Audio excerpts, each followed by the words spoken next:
I had a client this last hour that said to me, tell Samuel, because I always say, like, I'm headed in to record the podcast, but she said, tell Samuel. I said, boom. That's so funny. Hey, we've hit our next catchphrase, I guess. So she had just been listening to season 3, episode 2. Apparently you had said boom. And so That's she said, tell Samuel awesome. I said that. That's like, fantastic. gosh. I'll try and bring that back. That's amazing.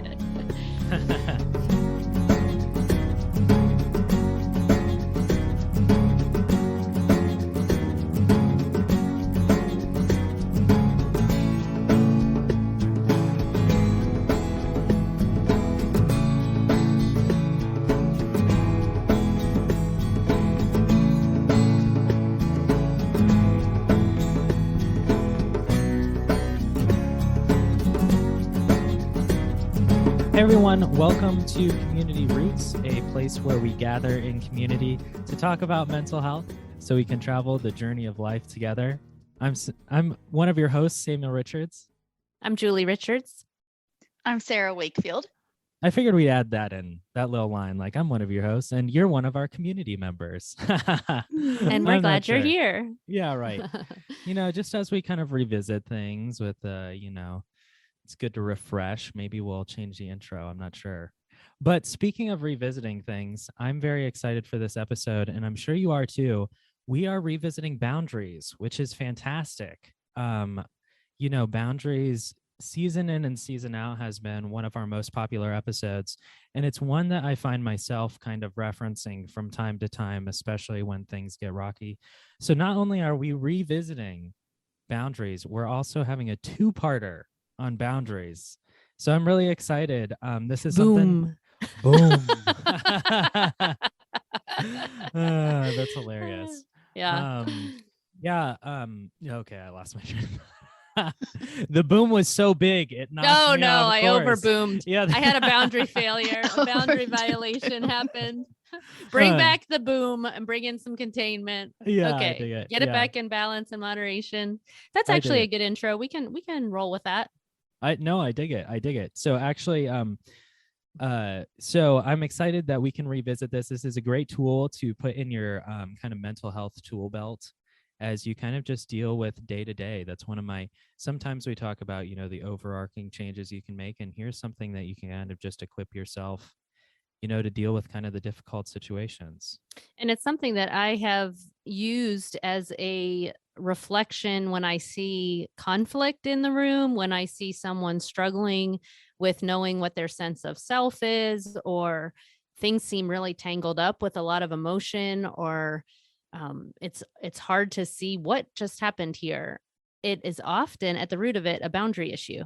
And so it's really given me a lot of clarity for understanding humans, human behavior, human interactions, because typically when we're struggling to relate with someone, there's a boundary issue at play there. So the more that we can get kind of fluent in understanding this language, or if you're in a relationship with a partner, a close friend, or a family member, if they can learn the same kind of language that we're using, it is so useful in the dynamics of a relationship, because you can reference things like wounded child, adapted adolescent, walls, boundaryless. These kinds of terms can come up, and you can really understand where the other person's coming from and where you are as you check in with yourself.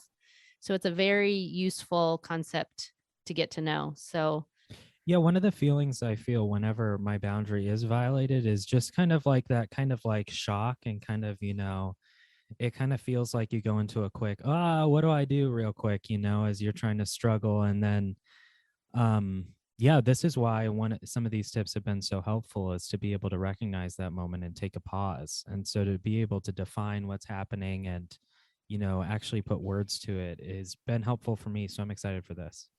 So a psychological boundary, the thing to understand at the very core of what we're talking about, is where you end and where the world begins. So there needs to be some definition for you of that boundaries give you a space to call your own, and to show others that both my space and their space is respected. So we're two separate people. We can have our own realities, our own subjective experience of something. We don't make assumptions that because we experience something one way that someone else will as well. We understand who we are and that the other person is unique to what they think, what they feel, what their beliefs are, what their experience is. It's going to be different than mine. But as we hold on to our birthrights that we talked about last time, we are all we're all precious and valuable. We all have Agreed. inherent worth. And so we're able to notice these boundaries are true for me and for you as well. Therefore, they're for both of us in any given relationship. So Pia Melody talks about two different kinds of boundaries, and this is with our hand gestures that we have described before, and we're going to go over them again. That if you take one hand, I use my left hand for this, but if you put that towards your heart, I'm putting that as I'm going to contain when I'm talking to someone. I'm going to be moderate in how I speak to someone. And that containing boundary is going to shield the world from me. So instead of me being boundaryless as a wounded child, that means I would, if I didn't have any boundary there, I would be oversharing. I would be dumping my emotions on other people. I would be blaming, shaming, attacking, criticizing, judging. I'd be doing all these things with no filter, no boundaries, injuring other people. So that is the containing boundary that I need to pay attention to with my talking boundary. And it's important because if I go to the other extreme of no boundaries and I'm in my adapted adolescent and I wall off, then I'm not able to share anything about myself and I'm not known. So it's a very isolated, lonely kind of place to be if I wall off. There's no connection, there's no relationship. And so it's important to be balanced with that talking boundary. The other hand that we have is our right hand extended out, and that is our protective boundary. And this is what shields you from the world. This is a listening boundary. So anytime someone says something to me, if I extend my hand out, that gives me some buffer and some differentiation from someone else, that they get to have their own experience and I can hear that. I can consider it. I listen to it. I kind of, originally my hand is extended outward. As I'm evaluating it, I kind of turn my hand towards me to say, is that data helpful? Is this something I need to take in? I need to consider the source, how is this being communicated to me? I'm going to process a little bit with that listening boundary before I just let it in. So on the two extremes, if we have the wounded child who has no listening boundary, they are the ones taking in all the blame, all the shame, feeling attacked, feeling judged, feeling disrespected, because they're absorbing all the emotional energy in the room. They're taking it on. It's my fault. They're overwhelmed by other people's emotion. An adapted adolescent on the other extreme is walled off in their listening boundary. So they don't take in anything as far as maybe feedback that would be helpful for them, or even love or encouragement or support or compliments. We were just talking earlier. I was telling Sarah I really thought her hair was cute and I liked her hairstyle. She's like, oh, that's hard to hear that. So you have to be able to let your wall come down a little bit to let some of that affirmation or kindness or encouragement or love in, to be able to receive it. I think this this is the kind of pose that actually I think back to more than anything is, hand over my heart, right hand extended, and then just kind of like an awareness pose, like I was doing it for, the camera where you're like looking out, but essentially being able to kind of like see what's coming at you or see what's in front of you and having that hand out to say, like, is that something that I need to put my hand up against, or is that something that I can let in? And kind of like holding your hand over your heart as well to kind of remind yourself. I don't know, for me, it kind of reminds myself of the separation between, like, we're separate people. And so I don't have to be, reliant on what they're doing, and they don't have to be, Mhm. controlled by what I'm doing. But sometimes what I think of too, and I just like to introduce kind of metaphors and stuff too, but just kind of that plant wall, or just kind of like our cell membrane being able to accept good nutrients and things that we need, but being able to filter out other things, just that, Mhm. are too much. I have a great plant analogy or metaphor. I'm not quite sure Nice. which one it's going to be, but a plant can't a plant can't grow unless it grows within its cellular structure. So if a plant is to grow up and out, it has to have containment. It has to be able to stay together. And if it doesn't, if it gets too mushy, if it rots, you see it become this amorphous blob that is deconstructed. And in order for a plant to be healthy, it has to have strong, like good turgidity. It needs to have that, like the right composition of water and nutrients and fiber and all of that. But you don't see plants, healthy plants don't turn into blobs without any sort of containment or protection. It's needing that balance of both. I mean, Exactly. like if we think of the functional adult, and Yeah. if there are functional boundaries in place, then you are both connected and protected. So the connected side is that I can share something of myself, or I can receive something from someone else, and we can have a healthy, balanced connection. But I'm also able to protect and say, not everything is good for me to take that in. Like it could drown me. It could be too much. It could be misguided. It could be harmful, in fact. And so that's keeping us in a place of optimal relationship and growth, to have the connection and to have the protection, and both the talking and listening boundaries of being able to contain ourselves and protect ourselves are so important for that. So Julie, you're saying that this connection is also the containing part of the shield. Is that what you're? Yeah, because I'm able to referencing? say that I want to have a relationship with someone. I'm going to have to let my wall down a little bit to be able to share of myself, to be known, to be seen, to be heard. And then also to be able to, when I have my listening boundary there, I'm able to bring that down so I can hear about someone else's experience, or I can hear feedback or encouragement or affirmation or support. I have to be able to let that in. And both of those are relational. Both of those are key parts of what our brain does and utilizes, and to bring us into relationship with each other. That's found actually in our limbic brain as a little neuroscience tidbit of information. The limbic brain is that emotional brain with the amygdala. Great. And our ability in our right side of our brain to have a right brain to right brain connection with someone that I feel seen and heard and felt and resonated with. All of those are attachment dynamics. So it's I always like when we can mix in a little bit of, hey, this is what's actually going on, your amygdala back there, your limbic brain. So that's pretty cool. When we have that triune brain that we talked about many weeks ago now, but the communication between that prefrontal cortex, or our functional adult, with our limbic brain, with our wounded child and adapted adolescent, we're scooping them all up and we're communicating between them. All of the needs of those young parts of us, we're able to get them met in healthy, boundaried, moderate ways. So our whole self.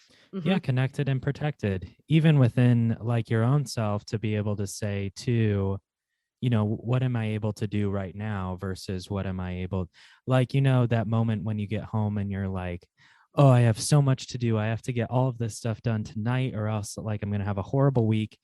And then like maybe your other part of your brain being able to wake up and say like, okay, well, what do we actually need to get done tonight? And what can we do to make you feel better now? It's just interesting how the boundaries work on multiple levels, in an interpersonal way and an intrapersonal way. And I like what you're referencing there, Samuel, because it does go back to what we've been talking about. Listen to your body. Your body has wisdom for you, and you need to check in and be connected to yourself, come back to home base, and even ask with any interaction that you have, check in with the wisdom of your body before you say yes to something and before you say no to something, because there's implications of that. And so, do I have the energy to invest in this right now? What am I able to do? What am I not able to do? Those are some good reflection questions for boundary work. That um, no is a boundary word. Being able to say, no, that's too much. I can't do it. Being able to check in with yourself with moderation to say, what's my body telling me? Do I need more rest? Do I have the capacity to give to this in this moment? That's boundary work. I feel like I'm somebody who tries to give stuff so that yes comes really easily. And I'm sure a lot of us can identify with that. But I was thinking it probably gives you enough time to think for you to just give yourself a moment to take a deep breath and internally say the word boom. I'm just kidding. But it might actually be able to just be like, to take that beat, just to take that minute where, if I don't take that minute, somebody's like, hey, can you do this? And I'll be like, sure, happy to help. But it's like, did I really think about it? Did I really actually? But if I go, like, I can't take on that, or you know what? Today's too busy. How about you let somebody else know? Julie, for someone who's not used to having boundaries, what's the first step to making that first step of having a boundary, of that containment and protection? I think part of it is that checking in with your body. Like, what doesn't feel okay? What doesn't feel like, if it feels like this is too much, or I'm committing to too much, or someone is kind of overstepping, that's kind of a felt sense in our body that we're being encroached upon. And it could happen physically, like someone is too close to us, but it can also happen emotionally, psychologically, relationally, where we just feel kind of encroached upon. And we're realizing I need to set a boundary right here, because this is not okay with me. So if you can ask yourself the question, how does this feel to me in my body? Does this feel okay to me or not? And if it's not, then that's somewhere I need to assert myself and protect myself. And I can do that in ways that are functional. I can do that with kindness and respect and assert myself, and not be a complete jerk about, making sure somebody, to be aggressive with it. I think to be assertive is to say, I value myself. I value the other person. I value our relationship. And so I'm willing to speak clearly about what I need, and what I will respect that the other person needs for themselves too, which kind of speaks back to a little bit of what you were talking about on the last episode too, Sarah, as far as like, if you ask someone to do something, to not take it personally if they have to say no, like they have to take care of themselves. That's a way to avoid victim anger, which is somewhere where I needed to assert a boundary and I didn't, I will end up feeling like a victim. I will end up feeling like someone has either disrespected me or not treated me well, but it might have been something that I actually needed to assert to protect myself, and needed to have the communication and the clarity. So it really does come back to home base. How does this feel for you? What are you noticing? And where might you need to communicate a little bit more of how this feels for me? When this happens, we have what we call like a speaking boundary or talking boundary. It's when this happens, this is how I'm experiencing it. And about that, I feel angry, hurt, sad, frustrated, whatever. So you're sharing the impact it has on you, and you're using it from your framework, but your boundaries that you set up are done for you to be a healthy, functional adult. They're not something that you put on somebody else. It's something that you assert to be a healthy human. Throughout all of this last season, it strikes me that what we're talking about also is based on taking a breath. Like Samuel said, taking that beat, coming back to your breath, coming back to your body, instead of these knee-jerk reactions where we want to. The wounded child is going to have a knee-jerk reaction. The adapted adolescent is going to have a knee-jerk reaction. As a functional adult, we're taking those breaths and allowing ourselves to identify our boundary, maybe. I don't know. That's something that I think that's right. To sit with Yeah, how or how you you feel feel about it, about how you're something. experiencing it. Like, does it feel like I'm valued and respected and cared for, and that I'm precious and valuable, and so is the other person? It's not going one up, that I'm grandiose, that everyone should treat me this incredible way. It's that I want to be same as with others, and I want to treat them in a way that honors them and they honor me. It's a very mutual, like, kind Mhm. way of interacting in the world. It sounds like one of the ideas we're also circling around is like, what do bad boundaries look like, and kind of what's the repercussion of those things? And you can kind of see, as people, overstep or kind of assume, you can feel, like they owe this to me, or this is owed to me, or there's like that Mhm. control aspect where I do see where mom was saying, like, where you don't feel respected or you don't feel, heard. If it, even if it was an opportunity for you to speak up or not, you just start to withdraw and say, this world, no one gets me here, or they don't understand what I am.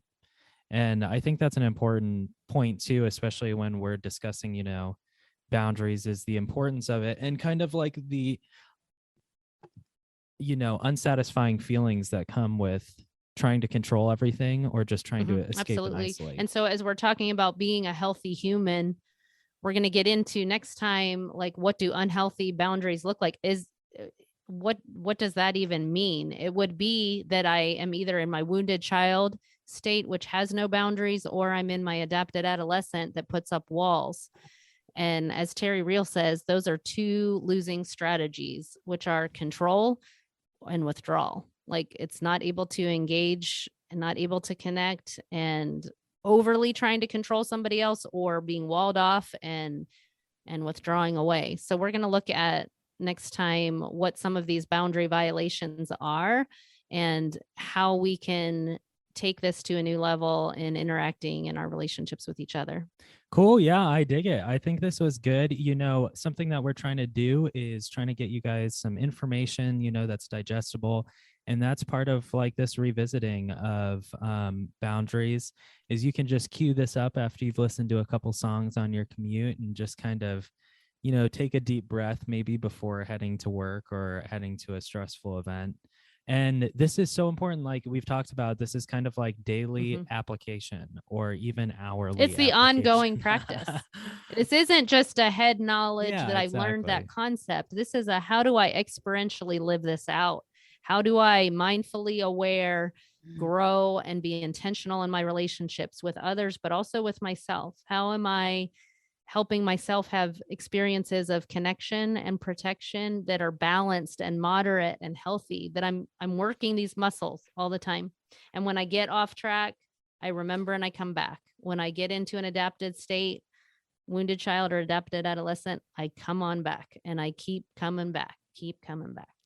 I dig it. And I would totally say, but yep, what Sarah's doing right now, being able to I'm put just the practicing. hand up, left hand over your heart, and right hand extended, being able to, before you go into maybe a stressful event or a time that you feel overwhelmed, being able to put that up and remind yourself, here's where I end, here's where they end. And it's a good grounding technique, using the hand motions. I really Yes. encourage you all, even though you're on an audio way of hearing us and not a visual, I really encourage you to do these hand motions with us, and to be able to kind of, yeah, there you go. If you're not driving, Unless you're driving, I'll just wait until you are at a stoplight or something. But yeah, check in with yourself to kind of remind yourself of these boundaries, because that becomes a body memory for your brain, and it kind of takes it to another layer of understanding as well.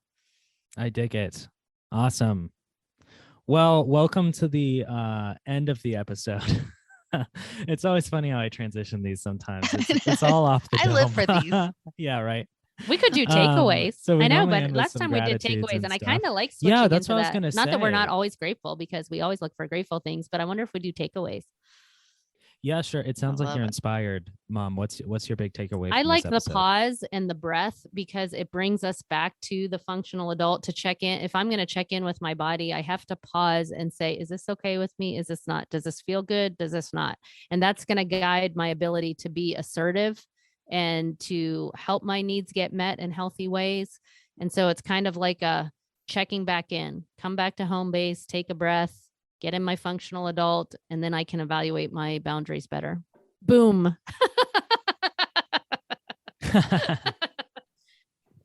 Really, that's a mic drop. I think we're done because that was my takeaway too. I want to hear your words, Sarah. So lately, what's been percolating my brain is breath or breathe, and coming back to my breath, coming back to home base, essentially. And this boundary work really emphasizes that. It's all about taking that breath. Whether you're at the gym and someone is like encroaching on your space, like physical space, whether I'm driving and there's another driver ahead of me who I just want to drive off the road, or work relationships, other relationships. My knee-jerk response is always, like Samuel was saying earlier, like saying yes. And here, coming back to my breath helps me do right by myself. It honors the integrity within me, and it honors the integrity within those around me. And so my big practice is not only just doing that left hand over my heart and my right hand out, but as I do that, taking a physical breath. I like that. I like the namaste reference that you had there too. The higher in me recognizes the higher in you. Namaste. I was ready to do my third eye up to my forehead. Yeah. Knuckles to your third eye. Yeah, that's funny. I like Recognize the light in you. I would say this too. This is something that's helped me as well. I heard it on another podcast, but as somebody who kind of thinks fast and moves fast, like I'm just somebody who responds, the phrase like on second thought or actually has been really life-saving to be like, hey, actually I did take that beat and I can't being able to go back on what you had said, or even, go further. Sometimes whenever I knee jerk into one reaction, being able to, take that beat and pretty, quickly turn around and just say, hey, on second thought, I acted too quickly and I don't want to let you down. Or anyway, I was going to say is a gratitude of mine is the co-hosts and this vibe that we've created. We have a great vibe going. We were able to do, a pre-meeting pretty quick and kind of throw this, new concept, revisiting old concept. And it's just been a fun time throughout the whole process instead of feeling like stressful or bored. We are so I wanted to super shout out my entertained with co-hosts. each other. Sarah and I are sitting here dancing in the background on Zoom so we can kind of feel the energy and the excitement and the love and the affection for each other. It's kind of fun. That's totally why I was doing it, not to distract Samuel at all. Yeah, right. Oh. Well, I think that ends another episode. So thanks so much for joining us today. We will have another episode for you in a couple weeks here, in 2 weeks. But join us for part 2 of Boundaries, when we'll dive a little bit further into this and you'll figure out some real situations that is kind of applicable for. But thanks so much for joining us, everyone. We will talk to you soon.